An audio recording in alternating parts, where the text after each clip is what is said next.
തിരുവനന്തപുരം പോത്തൻകോട് സ്വദേശിയാണ് pastor Moses John. വർഷങ്ങൾക്ക് മുൻപ് ബാധിച്ച ഗുരുതരമായ ഒരു രോഗത്തിൽ നിന്നും സൗഖ്യമായ കഥയാണ് സാക്ഷി കൂടാരത്തിൻ്റെ ഈ എപ്പിസോഡിൽ നാം ശ്രദ്ധിക്കുന്നത്. MRI സ്കാനിൽ തെളിഞ്ഞത് നട്ടെല്ലിൽ ഗുരുതരമായ രോഗം. ഒടുവിൽ പ്ലാസ്മസൈറ്റോമ എന്ന ബ്ലഡ് ക്യാൻസറാണെന്ന് കണ്ടെത്തി. 1.5 വർഷം നീണ്ടുനിന്ന തുടർമാനമായ റേഡിയേഷനുകളും ചികിത്സകളും. മരണത്തോട് മല്ലടിക്കുന്ന ആ അവസ്ഥയിൽ നിന്നും വിശ്വാസത്താൽ ശരീരത്തെ വീണ്ടെടുത്ത അനുഭവ സാക്ഷ്യം. ക്രിസ്തീയ കുടുംബത്തിൽ ജനിക്കപ്പെട്ട എനിക്ക് കർത്താവിൻ്റെ ഡേയിലോടനുബന്ധിച്ച് കഴിഞ്ഞ 19 വർഷം ഒരു സഭയുടെ പാസ്റ്ററായിരിക്കാൻ ദൈവം എന്നെ ഇടയാക്കി. 19 വർഷക്കാലം ഞാൻ സഭയുടെ പാസ്റ്ററായിരിക്കുമ്പോൾ തന്നെ ഞാൻ താമസിച്ച വീട്ടിൽ വെച്ച് എൻ്റെ കാലുകൾ കറുത്ത്, അതുപോലെ ശരീരം മുഴുവനും കറുത്ത്, കാലുകൾ രണ്ടും നീര് വന്ന പ്രകാരം ഞാൻ അവിടെ നിന്നും ആശുപത്രിയിലേക്ക് എന്നെ കൊണ്ടുപോകാനിടയായി. ഞാൻ ആശുപത്രിയിലേക്ക് പോകുന്ന സമയത്ത് ഒരു ഡോക്ടറെ ചെന്ന് കണ്ടു. ഡോക്ടർ പരിശോധിക്കുമ്പോൾ ഇത് ഒരു എക്സ്റേ എടുത്തുകൊണ്ട് വരാൻ പറഞ്ഞു. എക്സ്റേ എടുത്തുകൊണ്ട് ചെന്നപ്പോൾ അതിനകത്ത് എക്സ്റേക്കകത്ത് കണ്ടത് അതിനകത്തൊരു ഫ്ലൂയിഡ് അല്ലെങ്കിൽ ഒരു മുഴ പോലെ ഇങ്ങനെ എന്തോ ഇരിക്കുന്നതായിട്ടൊരു പുകമറ പോലെ കാണുവാനിടയായി. അത് കാരണത്താൽ ഡോക്ടർക്ക് അത് മനസ്സിലാക്കാൻ കഴിയാതെ ഒരു MRI എടുത്തുകൊണ്ട് വരാൻ പറഞ്ഞു. അങ്ങനെ MRI എടുക്കാൻ പോകുന്ന സമയത്ത് അവിടെ നിന്ന് പോയ ആശുപത്രിയിൽ MRI എടുക്കാൻ കഴിയാതെ വന്നപ്പോൾ അവിടെ നിന്ന് ഞങ്ങൾ ഒരു പ്രൈവറ്റ് സ്കാനിങ് സെൻ്റർ മുഖാന്തരം ഒരു ഡോക്ടറെ കാണുവാനിടയായി. ആ ഡോക്ടർ മെഡിക്കൽ കോളേജിലെ ഡോക്ടറായിരുന്നു. അങ്ങനെ മെഡിക്കൽ കോളേജിൽ ചെന്നപ്പോൾ ഡോക്ടർ പറഞ്ഞൊരു കുത്തി പരിശോധിച്ച് അതിൻ്റെ റിസൾട്ട് അറിയാൻ വേണ്ടി ആ സ്കാനിങ് സെൻ്ററിലേക്ക് അയക്കുവാനിടയായി. അവിടെ അവർ കിടത്തി കുത്തിയെടുക്കുവാനായിട്ട് നോക്കുമ്പോൾ ഡോക്ടർക്ക് ഭയം തോന്നി. അത് നീഡിൽ കയറുന്നില്ല. നീഡിൽ കയറിയാൽ തലമുടി നാര് പോലത്തെ ചെറിയ ഞരമ്പുകളായതുകൊണ്ട് അത് പൊട്ടിപ്പോയാൽ ഹോമോസ്റ്റേജിലായി പോകുമെന്ന് ഡോക്ടർ മനസ്സിലാക്കിയിട്ട് അവിടെ നിന്നും നേരെ അവർ പറഞ്ഞ് ഇത് ഹിമാൻജിയോമ എന്ന രോഗമാണ്, അതുകൊണ്ട് ചിത്രയിൽ ചെന്ന് ഡോക്ടറെ കണ്ടാൽ അവിടെ സ്പെഷ്യൽ ഡോക്ടറുണ്ട്. അങ്ങനെ ആ ഡോക്ടറെ പരിചയപ്പെടുത്തി ആ സ്ഥലത്തേക്ക്, ആ ചിത്ര ഹോസ്പിറ്റലിലേക്ക് വിട്ടു. അവിടെ 3 മാസം കയറി സഞ്ചരിച്ചു. അങ്ങനെ വന്നും പോയിക്കൊണ്ടിരുന്നിട്ട് കറക്റ്റ് രോഗം കണ്ടുപിടിക്കാനോ അതിനൊരു ചികിത്സ കിട്ടാതെ വന്നപ്പോൾ ഞാൻ പ്രത്യേകമായി വീൽ ചെയറിലാകുവാനിടയായി. അങ്ങനെ വീൽ ചെയറിൽ സഞ്ചരിച്ച് ഞാൻ അവിടെ ചെന്ന് ഡോക്ടറെ വന്നും കണ്ടും പൊയ്ക്കൊണ്ടിരുന്നുവെങ്കിലും കൃത്യമായൊരു സൗഖ്യം അല്ലെങ്കിൽ രോഗം കണ്ടുപിടിക്കാൻ കഴിയാതെ അവിടെ നിന്നും നേരെ എന്നെ മെഡിക്കൽ കോളേജിലേക്ക് വീണ്ടും കടന്നു ചെന്നു. അപ്പോൾ ഡോക്ടർ അവിടെ നോക്കിയിട്ട് ചികിത്സിച്ചിട്ട് പറഞ്ഞു, ഇത് അവർ പരിശോധിച്ചിട്ട് പറഞ്ഞത് ബോൺ TB ആണെന്ന് പറയാനിടയായി. അങ്ങനെ ഡോക്ടർ പറഞ്ഞു ബോൺ TB ആണ്. എൻ്റെ ശരീരം തണുക്കുകയും വിറയ്ക്കുകയും കുളിരും തണുപ്പും കൊണ്ട് നിറഞ്ഞതുകൊണ്ട് ഡോക്ടർ പറഞ്ഞത് ബോൺ TB ആണ്. അതുകൊണ്ട് 6 മാസം ഗുളിക കഴിക്കണം, ബെഡ് റെസ്റ്റ് എടുക്കണമെന്ന് പറഞ്ഞു. അങ്ങനെ 3 മാസം ഗുളിക കഴിച്ചുകൊണ്ടിരിക്കുമ്പോഴും എൻ്റെ വേദന കൂടുകയും എൻ്റെ ശരീരത്തിൽ മരവിക്കുന്നത് പോലെ തോന്നുകയും ശബ്ദം കുറയുവാനും കൈകാലുകൾ ശോഷിക്കുവാനും ഒക്കെ ഇടയായി. അത് മുഖാന്തരം ഞങ്ങൾ ഡോക്ടർ അടുക്കൽ വീണ്ടും ചെന്നു. വേദന കുറയുന്നില്ലെന്ന് പറഞ്ഞു, യാതൊരു ശമനവും കാണുന്നില്ല എന്ന് പറഞ്ഞ് ഡോക്ടർ പറഞ്ഞു അത് ഈ പറഞ്ഞതായ ബോൺ TB അല്ല, അതുകൊണ്ട് ഗുളിക കഴിക്കേണ്ട ഇനി മുതൽ എന്ന് പറയാനിടയായി. അങ്ങനെ ഞങ്ങൾ അവിടെ നിന്ന് വീട്ടിലേക്ക് വന്നു. വീട്ടിൽ നിന്ന് കുറച്ച് ദിവസം കഴിഞ്ഞപ്പോൾ SP പോർട്ടിലേക്ക് പോയി. SP പോർട്ടിലേക്ക് ചെന്ന് ഞങ്ങൾ അവിടെ ചെന്നപ്പോൾ ഡോക്ടർ പറഞ്ഞു ഒരു MRI എടുത്തുകൊണ്ട് വരാൻ പറഞ്ഞു. അവിടെ ചെന്ന് MRI എടുത്തുകൊണ്ട് രാത്രിയിൽ ഞങ്ങൾ ചെല്ലുമ്പോൾ ഡോക്ടർ നോക്കിയിട്ട് പറഞ്ഞു ഇത് കൂടിപ്പോയി, സീരിയസ് ആണ്, എത്രയും വേഗം ഓപ്പറേഷൻ ചെയ്യേണ്ടത് ആവശ്യമാണ് എന്ന് പറയാനിടയായി. അതിൽ നിന്ന് നീരുകൾ നട്ടലിൽ നിന്ന് പുറത്ത് വരുന്നുണ്ട്. അതുകൊണ്ട് സീരിയസ് കേസാണ്, ഇവിടെ അഡ്മിറ്റ് ചെയ്യണമെന്നൊക്കെ പറഞ്ഞു. അപ്പോൾ തന്നെ ഞങ്ങൾ MRI എടുത്ത് പോയ സ്ഥലത്ത് ഞങ്ങൾ വീണ്ടും ഒരു MRI കൂടെ എടുക്കാൻ പറഞ്ഞു. അങ്ങനെ ഞങ്ങൾ MRI എടുത്തിട്ട് ഇങ്ങനെ നിൽക്കുമ്പോഴാണ് ഡോക്ടർ ഞങ്ങളെ പഴയ ഡോക്ടർ ട്രീറ്റ്മെൻറ്റ് ചെയ്ത മെഡിക്കൽ കോളേജ് ഡോക്ടർ ഞങ്ങളെ വിളിക്കുവാനിടയായി. അങ്ങനെ ഞങ്ങൾ തിരിച്ച് ആ മെഡിക്കൽ കോളേജ് ഡോക്ടർ അടുക്കൽ ചെന്നു. അങ്ങനെ ഡോക്ടറെ പരിശോധിക്കുവാൻ ഇടയായി. അതിനുശേഷം ഡോക്ടർ അവിടെ അഡ്മിറ്റാക്കി പറഞ്ഞു, നമുക്കിവിടെ കുത്തിയെടുക്കാം, ഇവിടെ നമുക്ക് ഓപ്പറേഷൻ ചെയ്യാം എന്ന് പറഞ്ഞു. ഡോക്ടർ അവിടെ 10 ദിവസം അഡ്മിറ്റാക്കി. റൂമെടുത്ത് ഞങ്ങൾ അഡ്മിറ്റായി. അതിനുശേഷം അതിന് വേണ്ടുന്ന ചികിത്സകളൊക്കെ ചെയ്തു. എന്നിട്ട് ഓപ്പറേഷൻ സമയമായപ്പോൾ ഓപ്പറേഷൻ തിയേറ്ററിൽ കയറ്റി അവിടെ എൻ്റെ ഈ ഇടുപ്പിൽ നിന്ന് അവിടെ നിന്ന് ഒരു എല്ലെടുക്കുവാൻ, അതിൽ നിന്നൊരു എല്ലിൻ്റെ കഷ്ണം മജ്ജ എടുത്തു. അതിന് ഓപ്പറേഷൻ ചെയ്തെടുത്തു. അവിടെ നിന്ന് അവർ പരിശോധിപ്പാനിടയായി. അവർ ലാബിൽ പരിശോധിച്ച് പിറ്റേ ദിവസം അതിൻ്റെ റിസൾട്ട് വന്ന് പറഞ്ഞു, ഇവിടെ ചികിത്സിക്കാൻ പറ്റത്തില്ല, ഇവിടെ ചികിത്സിച്ചാൽ നിങ്ങൾക്ക് ശക്തമായൊരു മോചനം ലഭിക്കുകയില്ല, അത് ഇവിടെ ട്രീറ്റ്മെൻറ്റ് ശരിയാകത്തില്ല എന്ന് പറഞ്ഞ് നേരെ അവിടെ നിന്നും അവിടെ നിന്ന് അവിടെ നിന്നും നേരെ RCCയിലേക്ക് പറഞ്ഞയച്ചു. ആമേൻ. RCCയിൽ ചെന്നപ്പോൾ അവിടെ ചെന്ന് നേരെ FNSC ചെയ്തു. അവിടെ കുത്തിയെടുത്തു. നോക്കിയപ്പോൾ ആ നീഡിൽ അവർക്ക് അതിലൂടെ മനസ്സിലാക്കാൻ കഴിഞ്ഞത് അവരെ വലിയ രോഗം കണ്ടുപിടിക്കാനിടയായി. ബ്ലഡിൽ പൊട്ടാഷ്യം കൂടുതലാണ്. അതുകൊണ്ട് അവർ പറഞ്ഞു, ഇങ്ങനെ 10 ദിവസം മെഡിസിൻ തരാമെന്ന് പറഞ്ഞു. 10 ദിവസത്തെ മെഡിസിൻ നിർമ്മല ഹോസ്പിറ്റലിലേക്ക് തന്നു. അവിടെ ബെഡില്ലാത്തത് കൊണ്ട് നിർമ്മല ഹോസ്പിറ്റലിൽ എല്ലാ ട്രീറ്റ്മെൻറ്റും RCC പ്രകാരം നടത്തുവാനിടയായി. അങ്ങനെ അവിടെ നിന്ന് വീട്ടിലേക്ക് പോയി. പെട്ടെന്ന് രാത്രിയായപ്പോൾ അവിടെ നിന്ന് വേഗത്തിൽ എൻ്റെ BP കൂടുവാനിടയായി. ബോധം കെടുത്തൊക്കെ വണ്ണം ഉള്ള പ്രശ്നമുണ്ടായി. അങ്ങനെ അർജൻറ്റായി അവിടെ നിന്ന് ഡോക്ടർ അടുക്കൽ പോയി. അവിടെ ചെന്ന് അവിടെ അഡ്മിറ്റായി. അപ്പോൾ തന്നെ ഡോക്ടർ അവിടെ BP ഒക്കെ കുറച്ചിട്ട് ഇവിടെ അഡ്മിറ്റാക്കി. 10 ദിവസം വീണ്ടും അഡ്മിറ്റാക്കി. അങ്ങനെ സീരിയസ് ആണെന്ന് പറഞ്ഞു. ബെഡ് പോലും അനക്കാൻ പാടില്ല എന്ന് ഡോക്ടർമാരോടും നേഴ്സുമാരോടും പറഞ്ഞു. അദ്ദേഹത്തിന് പ്രത്യേകമായൊരു ബെഡ് ഒരു സ്ഥലത്ത് കൊടുക്കണം. അങ്ങനെ ബെഡ് നൽകി, പ്രത്യേക ചികിത്സകൾ നൽകി. അവിടെ കിടത്തിയിട്ട് അവിടെ നിന്ന് എനിക്ക് പെട്ടെന്ന് തന്നെ ഒരു 25ഓളം റേഡിയേഷൻ എനിക്ക് തരുവാനിടയായി. അപ്പോൾ 25 റേഡിയേഷൻ എനിക്കവിടെ തന്നു. അപ്പോൾ തന്നെ വളരെ ക്ഷീണിച്ചു. അകമാനം എൻ്റെ ശരീരം ശോഷിച്ചു. ഒരു ഡെഡ് ബോഡിയെ പോലെ ആയി. മൊത്തം കറുത്തു. വായ്ക്കകം കറുത്തു. എൻ്റെ മോണകളെല്ലാം കറുത്തു. അതുപോലെ തന്നെ കൈപ്പത്തികൾ വെള്ളകളെല്ലാം കറുത്തു. അതുപോലെ കാൽഭാഗത്തിൻ്റെ വെള്ളകളെല്ലാം അടിഭാഗമെല്ലാം കറുത്തു. അകമാനം എനിക്ക് ശബ്ദം നിലച്ചുപോയി. സംസാരിക്കാൻ പോലും ശബ്ദം വരികയില്ല. അതുപോലെ തന്നെ എൻ്റെ മസിലുകളെല്ലാം ഉരുകിപ്പോയി. വേദന, നിൽക്കാൻ കഴിയാത്ത വേദന കൊണ്ട് രാത്രികാലങ്ങളിൽ എനിക്ക് ഉറങ്ങാനോ ഒന്നിനും കഴിയാതെ വളരെ ശക്തമായി വീട്ടിൽ ആയിരിക്കാനിടയായി.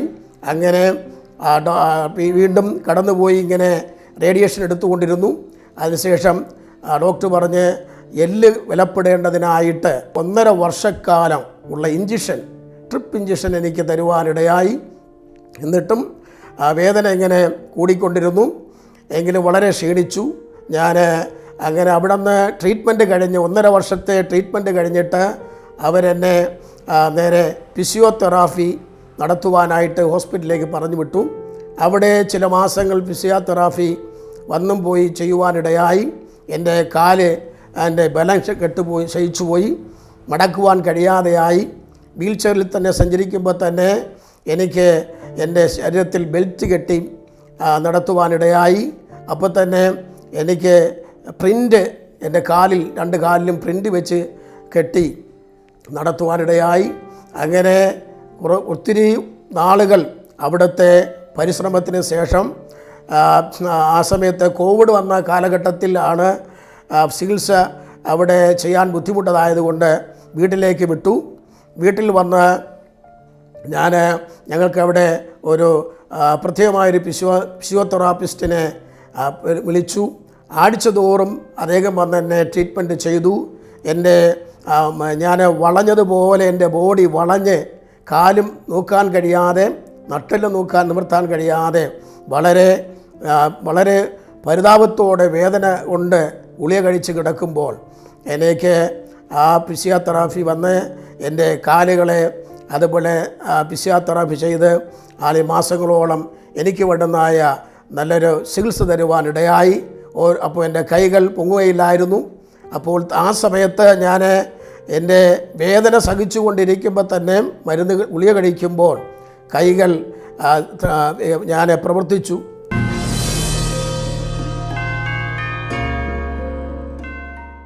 പാട്ടുകൾ എഴുതുവാൻ, ധാരാളം പാട്ടുകൾ എഴുതുവാൻ ദൈവം എന്നെ സഹായിച്ചു. അങ്ങനെ എഴുതിക്കൊണ്ടിരുന്നു. അങ്ങനെ എൻ്റെ കൈ പ്രത്യേകമായി ചലിക്കാൻ തുടങ്ങി. കൈ ഉയർത്താതിരിക്കാൻ പറ്റിയില്ല, അത് ഉയർത്താൻ തുടങ്ങി. ഞാൻ പിന്നെ ആ സമയത്ത് തന്നെ അപ്പം തന്നെ എനിക്ക് വായിക്കാൻ തുടങ്ങി. ചില ശബ്ദം എൻ്റെ ശബ്ദം പോയ ശബ്ദത്തെ തിരിച്ചു കൊണ്ടുവരുവാനിടയായി. അങ്ങനെ ഞാൻ ട്രീറ്റ്മെൻറ്റ് കഴിഞ്ഞു. അങ്ങനെ ഡോക്ടറെ അടുക്കൽ പോകുമ്പോൾ ഡോക്ടർ പറഞ്ഞ്, വീണ്ടും RCCയിലേക്ക് പോകുമ്പോൾ ഡോക്ടർ പറഞ്ഞു, ഇനി 6 മാസം തോറും കടന്നു വരണം. ആദ്യം 3 മാസം തോറും വരണമെന്ന് പറഞ്ഞു. വന്ന് ബ്ലഡ് പരിശോധിക്കണമെന്ന് പറഞ്ഞു. അതിനുശേഷം പിന്നെയും ചെന്നപ്പം പറഞ്ഞു, ഇനി 6 മാസത്തിലൊരിക്കൽ വന്നാൽ മതിയെന്ന് പറഞ്ഞു. അങ്ങനെ 6 മാസത്തിലൊരിക്കൽ വന്ന് ശരീരത്തിൽ ബ്ലഡ് ഒത്തിരി തരത്തിലുള്ള ബ്ലഡ് പരിശോധന നടത്തി. മുഴുവനായിട്ടുള്ള എക്സ്റേ എടുത്തു. അങ്ങനെ പൊയ്ക്കൊണ്ടിരിക്കുന്ന സമയത്ത് വീണ്ടും ഡോക്ടറെ കാണുമ്പോൾ ഡോക്ടർ പറഞ്ഞു, ഇത് യഥാർത്ഥത്തിൽ ഈ രോഗം ബ്ലഡ് ക്യാൻസറാണ് എന്ന് ഞാൻ അറിഞ്ഞില്ലായിരുന്നു. പിന്നത്തിൽ ഡോക്ടർ അത് എൻ്റെ വീട്ടുകാർ പറഞ്ഞപ്പോൾ അറിയുന്നത് ബ്ലഡ് ക്യാൻസറാണ്. പ്ലാസ്മാസൈറ്റോമ എന്ന രോഗമാണ്. അത് നട്ടലിൽ ബാധിച്ചിട്ട് അത് ബ്ലഡിലേക്ക് വ്യാപരിച്ചു. അത് ക്യാൻസറായി തീരുവാനിടയായി എന്ന് പറയാനിടയായി. അങ്ങനെ പോയി ട്രീറ്റ്മെൻറ്റ് ചെയ്തുകൊണ്ട് ഇരുന്നു. അപ്പോൾ 6 മാസം കഴിഞ്ഞപ്പോൾ ഡോക്ടർ പറഞ്ഞ് ഇങ്ങനെ വന്നു പോയിക്കൊണ്ടിരിക്കണമെന്ന് പറഞ്ഞു. പിന്നെ ഒരു ദിവസം ചെന്നപ്പോൾ ഡോക്ടർ പറഞ്ഞ്, അത് രോഗം അങ്ങോട്ടും ഇങ്ങോട്ടും പോകുന്നില്ല, അത് അവിടെ അങ്ങോട്ടും ഇങ്ങോട്ടും വരാതെ ആരോ തടഞ്ഞു വച്ചിരിക്കുന്നത് പോലെ അത് തടഞ്ഞു വച്ചിരിക്കുകയാണ്. കാരണം ആ സമയത്ത് ധാരാളം പ്രാർത്ഥനകൾ നടന്നു, അപ്പം തന്നെ ചികിത്സകൾ നടന്നു. ഞാൻ മരിച്ചു പോകുമെന്ന് വിചാരിച്ച് ധാരാളം ആളുകൾ കടന്നു വന്നുകൊണ്ടിരുന്നു. എങ്കിലും വലിയവനായ ദൈവം എന്നെ അവിടെ നിന്ന് എഴുന്നേൽപ്പിച്ചു. അതുകൊണ്ട് വീണ്ടും ഡോക്ടറുടെ അടുത്ത് ചെന്നപ്പോൾ പിന്നെ ഡോക്ടർ ഈ രോഗം അങ്ങനെ തന്നെ നിൽക്കുന്നുണ്ട്, അങ്ങോട്ടും ഇങ്ങോട്ടും പ്രശ്നമില്ലാതെ നിൽക്കുകയാണ് എന്ന് പറഞ്ഞു. വീണ്ടും ഞങ്ങൾ RCC പോകാതെയായി. ഇപ്പോൾ 2.5 വർഷത്തോളമായി RCC പോകുന്നില്ല. എങ്കിലും വേദനയുണ്ട്, എൻ്റെ കാലിന് വേദനയുണ്ട്, നട്ടലിന് കഴപ്പുകളുണ്ട്, കാലിന് തരിപ്പുകളുണ്ട്. നടക്കുവാൻ അല്പം നടക്കും. എങ്കിലും ഞാൻ വാഹനത്തിൽ സഞ്ചരിച്ച് ദൈവം തരുന്ന സ്ഥലങ്ങളിൽ പോയി പ്രാർത്ഥിക്കുന്നുണ്ട്. എനിക്ക് അധികം സമയം നടക്കുവാൻ കഴിയുന്നില്ല, നിൽക്കാനും അധികം സമയം നിൽക്കാൻ കഴിയത്തില്ല. അത് കാരണത്താൽ ഞാൻ ഭവനത്തിലാണ് ആരാധിക്കുന്നത്. മറ്റ് സഭകളിലൊന്നും സഭയിൽ ആരാധിക്കുന്നില്ലെങ്കിലും വിളിക്കുന്ന സ്ഥലത്ത് പോയി ദൈവത്തിൻ്റെ സാക്ഷ്യങ്ങൾ പറയുവാൻ, ദൈവം ചെയ്ത ഉപകാരങ്ങൾ പറയുവാനും ശുശ്രൂഷകൾ ചെയ്യുവാനും ദൈവം എന്നെ ഇപ്പോൾ വാഹനം ഓട്ടിക്കുവാനൊക്കെ ദൈവം ശക്തി തന്നു. ഞാനങ്ങനെ കടന്നു പോയിക്കൊണ്ടിരിക്കുന്നു. ഇപ്പോൾ എനിക്ക് കാലിൽ വേദനയുണ്ട്. നിങ്ങളുടെ പ്രാർത്ഥനകൾ എനിക്ക് വളരെ ആവശ്യമാണ്. എനിക്ക് ഹല്ലേലൂയ ഭാര്യയും അതുപോലെ 2 മക്കളുമുണ്ട്. ഞങ്ങളുടെ കുടുംബത്തെ വേണ്ടി, കുഞ്ഞുങ്ങളുടെ ഭാവിക്ക് വേണ്ടിയൊക്കെയും പ്രാർത്ഥിക്കുക. ആമേൻ, പ്രൈസ് ലോർഡ്. ഞാൻ സൗഖ്യം പ്രാപിച്ചുകൊണ്ടേയിരിക്കുന്നു. ദൈവം ഇത്രത്തോളം എന്നെ വിടുവിച്ചു. ദൈവത്തിൻ്റെ ശക്തമായ വിടുതലിൻ്റെ കരം ഇന്നും എന്നോട് കൂടെ ഉണ്ട് എന്നെനിക്ക് മനസ്സിലാക്കാൻ കഴിഞ്ഞു. അത്രത്തോളമാണ് ഞാൻ വേദന സഹിക്കാൻ കഴിയാതെ, ആരോടും പോലും മിണ്ടാൻ കഴിയാതെ ബെഡിൽ കിടന്നുകൊണ്ട് നിലവിളിച്ച് ഉറക്കം പോലുമില്ലാതെ ഇരുന്ന സമയം ആയിരുന്നു. എങ്കിലും വലിയവനായ ദൈവം ഇത്രത്തോളം എന്നെ സൗഖ്യമാക്കി. ഇപ്പോൾ ഞാൻ ഒരു വിടുതലിൻ്റെ ഒരു മൂർച്ഛയ്ക്ക് അവസ്ഥയിലേക്ക് വന്നുകൊണ്ടിരിക്കുന്നു.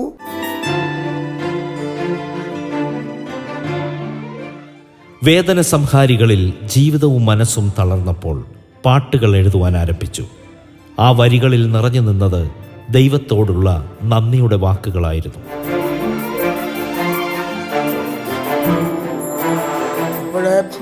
ഞാൻ RCCയിൽ ആയിരിക്കുമ്പോൾ തന്നെ ഞാൻ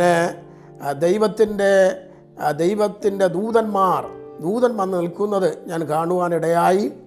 ദൈവത്തിൻ്റെ അത്ഭുതകരമായൊരു സ്പർശനം എൻ്റെ ശരീരത്തിൽ ആരോ തൊട്ടതുപോലെ എനിക്കത് മനസ്സിലാക്കുവാൻ കഴിഞ്ഞു.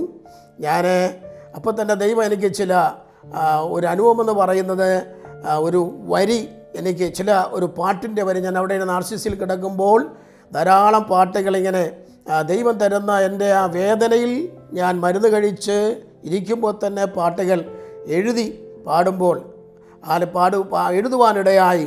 ആമേൻ.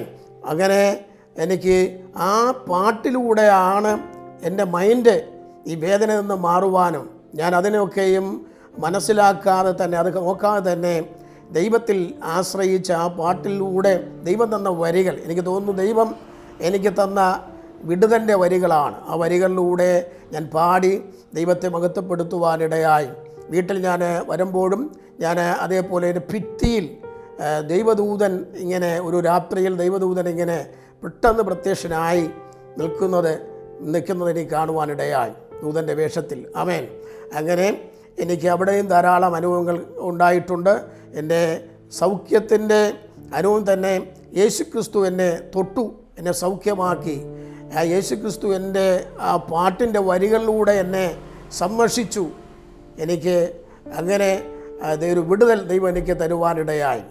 മാത്രമല്ല ഞാൻ ഈ RCCയിൽ കിടക്കുമ്പോൾ തന്നെ ഒത്തിരി മരണങ്ങൾ, എൻ്റെ അടുക്കൽ കിടക്കുന്ന രോഗികൾ ദിവസം തോറും മരിച്ചു പോകുമ്പോൾ അടുത്തത് ഞാനും മരണത്തോട് മല്ലടിച്ചു നിൽക്കുകയാണ്. ആമേൻ. ആ സമയത്തൊക്കെയും ഞാൻ ദൈവത്തിൽ ആശ്രയിച്ചു. എങ്കിലും എനിക്ക് ഒരു സമയം ഞാനിങ്ങനെ കിടന്ന് ഉറക്കമില്ലാതെ നിലവിളിച്ചു കൊണ്ടിരിക്കുമ്പോൾ ഇടയ്ക്കിടയ്ക്ക് വേദന മാറാനുള്ള ഇഞ്ചക്ഷൻ നേഴ്സ് കൊണ്ട് തന്നുകൊണ്ടിരിക്കുമ്പോൾ ഇങ്ങനെ ട്രിപ്പിട്ടിരിക്കുന്ന സമയത്ത് എൻ്റെ അടുക്കലിരുന്ന സഹധർമ്മിണി ഉറങ്ങിപ്പോയി. ഉറങ്ങാൻ പാടില്ല, നോക്കിക്കൊണ്ടിരിക്കേണ്ടത് ആവശ്യമാണ്. ബ്ലഡ് ഇങ്ങനെ ഇഞ്ചക്ഷൻ മരുന്നിങ്ങനെ കയറിക്കൊണ്ടിരിക്കുമ്പോൾ തന്നെ ഞാൻ അറിയാതെ മയങ്ങിപ്പോയി. അപ്പോൾ ഒരാൾ വന്നെൻ്റെ ഈ മരുന്നിനെ കയ്യിൽ നിന്ന് ഇടിച്ച് മാറ്റുവാനിടയായി. അങ്ങനെ അത് തെറിച്ച് രക്തം ഇങ്ങനെ കൈ കൂടെ ഒഴുകി. ഞാൻ ഒത്തിരി രക്തം പോയി. നേഴ്സ് കടന്നു വന്ന് വഴക്ക് പറയാനിടയായി. കാരണം ആ ഒരു ശക്തിയാണ് എന്നെ വന്ന് തകർക്കാൻ നോക്കിയതാണ്, എന്നെയും മരണത്തിലേക്ക് കൊണ്ടുപോകാൻ നോക്കിയതാണെങ്കിലും സർവശക്തനായ ദൈവം എന്നെ പെട്ടെന്ന് ഉറക്കത്തിൽ നിന്ന് എഴുന്നേൽപ്പിച്ചു. ഞാൻ നോക്കുമ്പോൾ ബ്ലഡ് എൻ്റെ കയ്യിൽ നിന്ന് സൂചി ഊരിപ്പോയി. ബ്ലഡ് ഇങ്ങനെ കയ്യിൽ കൂടെ ഒഴുകി ശരിക്കും ബ്ലഡ് തറയിൽ വരുവാനിടയായി. എങ്കിലും ദൈവം ആ മരണത്തിൽ നിന്ന് എന്നെ വിടുവിച്ചു. കർത്താവ് പലരും പറഞ്ഞു മരിച്ചു പോകും, പലരും വിധി എഴുതി മരിച്ചു പോകും. ഡോക്ടർ പോലും പറഞ്ഞതാണ് രക്ഷപ്പെടാൻ കഴിയുമോ എന്ന്, അത്ര സീരിയസ് ആണ്. എങ്കിലും സർവശക്തനായ യേശു എന്നോടുകൂടെ ഉണ്ട് എന്നെനിക്ക് മനസ്സിലാക്കാൻ കഴിഞ്ഞു. യേശു എന്നോട് സംസാരിക്കാനിടയായി, യേശുവിൻ്റെ ശബ്ദം എനിക്ക് കേൾപ്പാനിടയായി. ഞാൻ അതിൽ ഉറച്ചു നിന്ന് കർത്താവിൽ ആശ്രയിച്ചതുകൊണ്ട് യേശു ശക്തമായി എന്നെ വിടുവിപ്പാനിടയായി. ആ വിടുതൽ ഞാൻ അനുഭവിച്ചു കൊണ്ടിരിക്കുന്നു. അതുകൊണ്ടാണ് 6 മാസം, ആമേൻ, 6 മാസത്തിലൊരിക്കൽ ചെല്ലാമെന്ന് പറഞ്ഞ് ചെന്ന് ബ്ലഡ് എല്ലാം പരിശോധിക്കണമെന്ന് പറഞ്ഞ് എനിക്ക് ഇതുവരെയും പോകാൻ കഴിയാതെ 2.5 വർഷക്കാലമായി. ഞാൻ വീണ്ടും ഞാനിങ്ങനെ കർത്താവിൽ ആശ്രയിച്ച് വിടുതൽ എനിക്കുണ്ട്. പക്ഷേ വേദന മാത്രമാണ് എന്നെ ഇന്ന് അലട്ടിക്കൊണ്ടിരിക്കുന്നത്. എങ്കിലും അതിലും കർത്താവിനെ വിടുവിക്കുമെന്ന് ഞാൻ ശക്തമായ ദൈവത്തിൽ വിശ്വസിച്ച് ഉറച്ചുകൊണ്ട് പ്രാർത്ഥനയിലായിരിക്കുന്നു. ആ പ്രാർത്ഥനയിൽ ദൈവം എന്നെ സൗഖ്യമാക്കും എന്ന് ഞാനത് എൻ്റെ മനസ്സിൽ കാണുക മാത്രമല്ല, ദൈവം എന്നെ ദർശനത്തിലൂടെ അതിൻ്റെ വെളിപ്പാടിലൂടെ കാണിച്ചു കൊണ്ടിരിക്കുന്നു. സൗഖ്യത്തിലൂടെ ഞാൻ അനേക സ്ഥലങ്ങളിൽ അതിൻ്റെ സാക്ഷ്യങ്ങൾ കർത്താവിൻ്റെ നാമത്തിൽ പറയുവാൻ ദൈവം എന്നെ ഉപയോഗിച്ചു കൊണ്ടിരിക്കുന്നു. ദൈവം അതിനായി ധാരാളം ശുശ്രൂഷകൾ എനിക്ക് തീർന്നു പോയിട്ടുണ്ടെന്ന് പലരും പറഞ്ഞു. പക്ഷേ തീർന്നു പോയിട്ടില്ല എന്ന് ദൈവം എന്നോട് സംസാരിപ്പാനും പലരിൽ കൂടി ആലോചന പറയാനിടയായി. ആ ശുശ്രൂഷകൾ ഞാൻ ചെയ്തുകൊണ്ടിരിക്കുന്നു. ആ ശുശ്രൂഷയിൽ ഇന്നും ഞാൻ മുന്നേറിക്കൊണ്ടിരിക്കുകയാണ്. ദൈവം എന്നെ പല സ്ഥലങ്ങളിൽ ഇന്ന് ഉപയോഗിച്ചുകൊണ്ടിരിക്കുന്നു. നടക്കാൻ കഴിയുന്നില്ലെങ്കിലും ദൈവം എന്നെ അയക്കുന്ന സ്ഥാനങ്ങളിൽ ഞാൻ ഇന്ന് വാഹനം ഓട്ടിക്കാൻ കഴിയത്തില്ല എന്ന് പറയുന്ന സ്ഥാനത്ത് വരെയും ഞാൻ ഓട്ടിച്ചുകൊണ്ട് പോയി ശുശ്രൂഷ ചെയ്യാനുള്ള ശക്തി ദൈവം ഇന്നെൻ്റെ കാലുകൾക്ക് എനിക്ക് ശബ്ദം പോയ സ്ഥാനത്ത് ശബ്ദവും തന്ന് എന്നെ ദൈവം ഒരുക്കിക്കൊണ്ടിരിക്കുകയാണ്.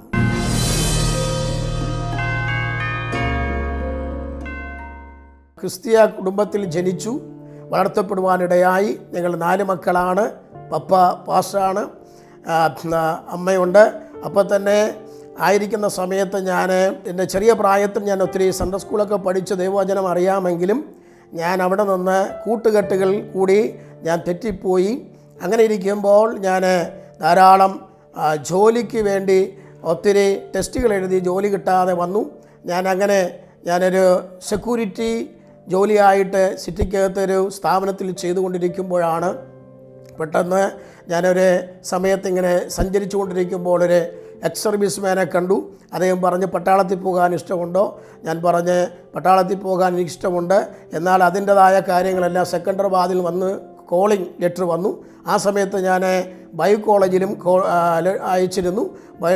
ഹരിയാന ബൈ കോളേജിൽ നിന്ന് ഒരു ലെറ്റർ വരുവാനിടയായി. അതനുസരിച്ച് ദൈവം എനിക്ക് 2 ഡൗട്ട് തോന്നി. ഞാൻ എവിടെ പോകണം? ആമേൻ. ഈ ലോകം പടയാളിയായിട്ട് പോകണമോ അതോ സ്വർഗീയ പടയാളിയായി പോകണമോ എന്ന് ഞാൻ ആഗ്രഹിച്ചു. അങ്ങനെ പ്രാർത്ഥിക്കുമ്പോൾ ദൈവം പറഞ്ഞു, നീ സ്വർഗീയ പടയാളിയായി, ദൈവത്തിൻ്റെ പടയാളിയായി തീരാൻ പറഞ്ഞു. അങ്ങനെയാണ് ഞാൻ ബൈ കോളേജിൽ പോയി.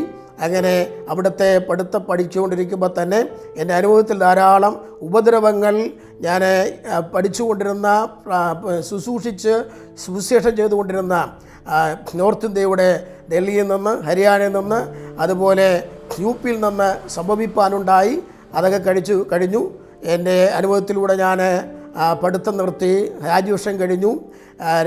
1996 ഗ്രാജുവേഷൻ കഴിഞ്ഞു. ഞാൻ നേരെ നാട്ടിൽ വന്നു.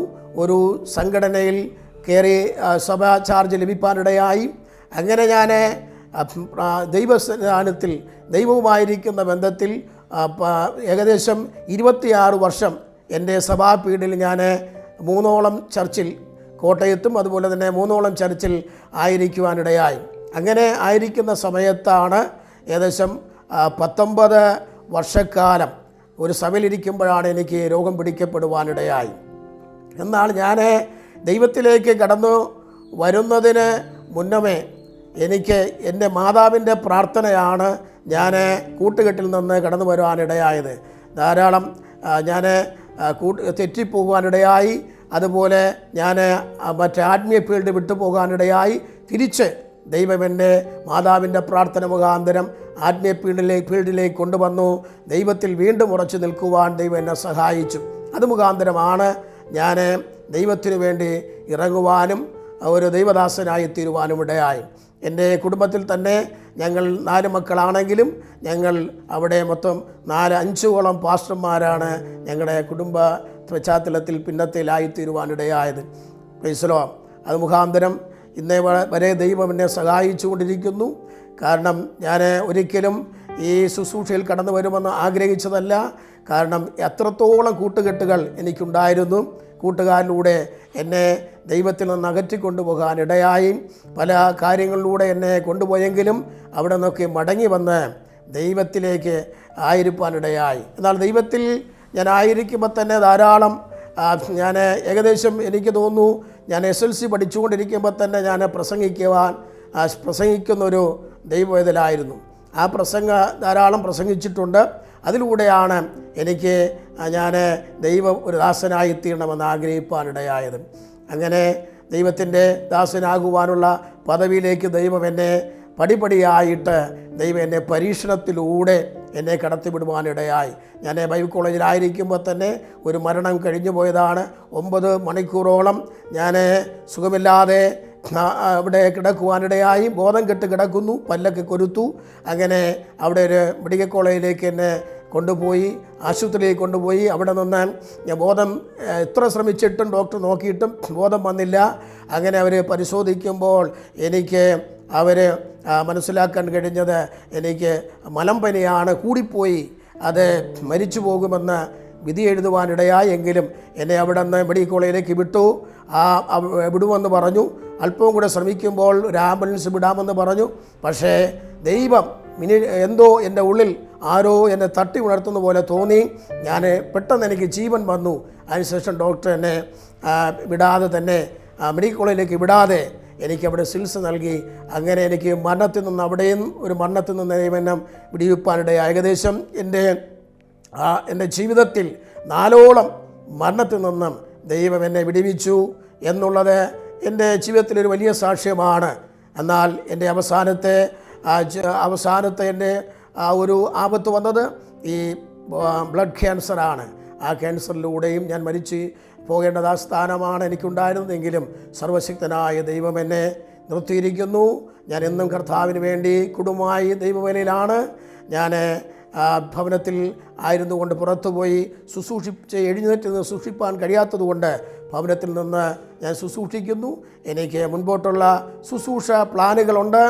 ദൈവം എന്നെ ഇനിയും ധാരാളം ദീർഘായുസ് തന്ന് സൂക്ഷിക്കുമെങ്കിൽ ഞാൻ ദൈവത്തിന് വേണ്ടി പ്രയോജനപ്പെടും. നിങ്ങളുടെ പ്രാർത്ഥനകളും നിങ്ങളുടേതായ യാചനയൊക്കെയും എൻ്റെ ജീവിതത്തിൽ എൻ്റെ കുടുംബത്തിലും എനിക്കുണ്ടാകണമെങ്കിൽ മാത്രമേ എനിക്ക് ശരിയായ നിലയിൽ ഓടിച്ചാടി പല സ്ഥാനങ്ങൾ കടന്നുപോയി ദൈവം എന്നെ വിളിച്ചതനുസരിച്ച് ദൈവം എന്നെ അറിയിച്ച ദർശനങ്ങൾ പൂർത്തീകരിക്കാൻ കഴിയൂ. അതിനായി നിങ്ങൾ എനിക്ക് വേണ്ടി പ്രാർത്ഥിക്കണമെന്ന് ഞാൻ ദൈവത്തിൽ ഏൽപ്പിക്കുന്നു. എൻ്റെ സാക്ഷ്യത്തിൽ നിന്ന് ഞാൻ വിരമിക്കുന്നു.